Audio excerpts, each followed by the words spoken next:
오늘은 미국의 대선 음모론이 일본에서 대량으로 확산되고 있어 한번 가져와 봤습니다. 한번 보겠습니다. 미국 대선이 끝난 상황에 일본의 트럼프 지지자 사이에 대량의 음모론과 거짓 정보가 판을 치고 있다고 합니다. 특히 트럼프가 계엄령을 발령할 것이고 대량의 체포령이 떨어질 것이다와 펠로시 하원 의장이 체포되었다라는 정보인데, 일본에서 특히 확산되고 있는 이 정보는 유튜브 동영상을 기반으로 확산이 되고 있다고 합니다. 유튜브는 트럼프와 관련한 동영상을 오늘부터 막는다고 하죠. 게다가 이런 유튜브 음모론 동영상을 재편집 가공하여 광고 수입을 올리는 유튜버들까지 나타났다고 하니 난리네요. 한편 트럼프 대통령이 바이든 당선자의 당선을 저지하기 위해 행동에 나섰다라는 음모론까지 확산이 되고 있다고 합니다. 음모론을 정리해보자면 트럼프 대통령이 계엄령을 발령하고 민주당의 하원 펠로시 의장을 체포하였으며 계엄령 발표 시간은 1월 11일 오후 2시라고 되어 있었다고 하네요. 시간대로 다시 정리를 해보았습니다. 9일 오후 계엄령이 발령되었다라는 정보, 10일 정오에 계엄령이 나왔다. 10일 오후 트럼프 대통령의 계획대로 계엄령이 나왔다. 10일 오후 2시 계엄령이 발령, 아마겟돈 전쟁의 시작. 10일 오후 3시 계엄령이 나온 모양. 10일 오후 4시 펠로시 의장이 국경에서 특수부대에 의해 체포. 10일 오후 6시 계엄령 속보, 펠로시 체포와 PC 압수. 10일 오후 11시 계엄령을 발동하고 반역죄 용의자를 체포한다고 함. 비상방송으로 공표할 것이다. 11일 오전 6시 반란법을 발표. 11일 오전 9시 트럼프 대통령 계엄령 발령과 오후 2시 이후 대량 체포 시작. 위 내용은 트럼프 관련 트위터 속보에 의해 나온 내용들입니다. 여기에 더해 정전 발생, 군이 백악관에 진을 치고 이탈리아 대통령 체포, 바티칸에서 교황 체포라는 내용까지 있다 하니 만들어내는 사람이나 보는 사람이나 정말 대단하네요. 그러나 위 사실을 증명하기 전에 벌써 날짜는 13일로 지났으니 거짓이 되겠죠.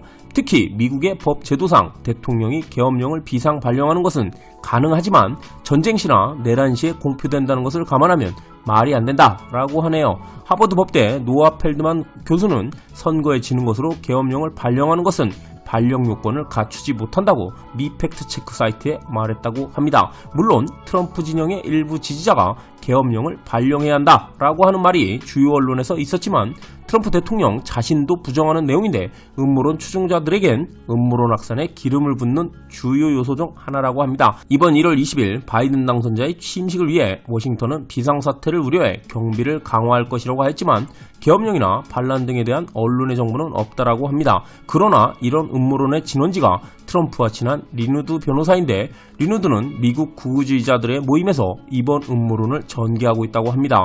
이번에 확산되는 내용들 대부분 그들의 모임에서 나온 것이라니 위험하네요.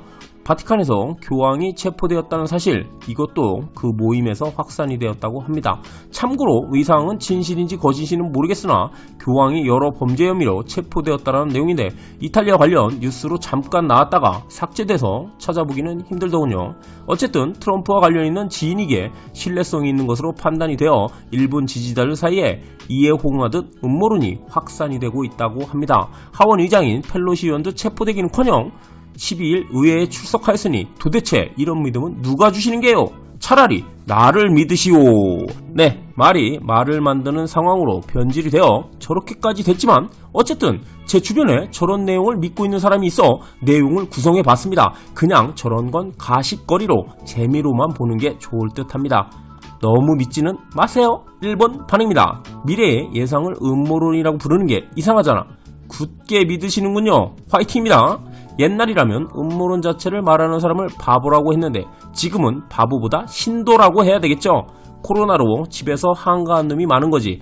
네, 화장실 소설과 같은 부류의 내용이겠죠. 전형적인 쓰레기글이 확산이 되어 부끄럽다. 이건 사실 일본인들이 좋아하는 만화 같은 내용들로 구성이 되어 있어서 싫어할 이유는 없습니다. 음모론은 현실을 잊게 해주는 물건이니까. 사실 사람들에 의해 글에 살이 붙으면 점점 흥미로워지긴 하죠. 우두머리 카드가 미치광이라면 부하 모두가 미치광이, 마치 옴질리고 같다. 트럼프를 카드라고 표현한 것이 색다르네요. 어쨌든 미치광이라기보다 비대면 시대에 세상 재미있는 게 없어서 이러는 거 아닐까, 이렇게 생각을 해봅니다. 여기까지 하겠습니다. 감사합니다.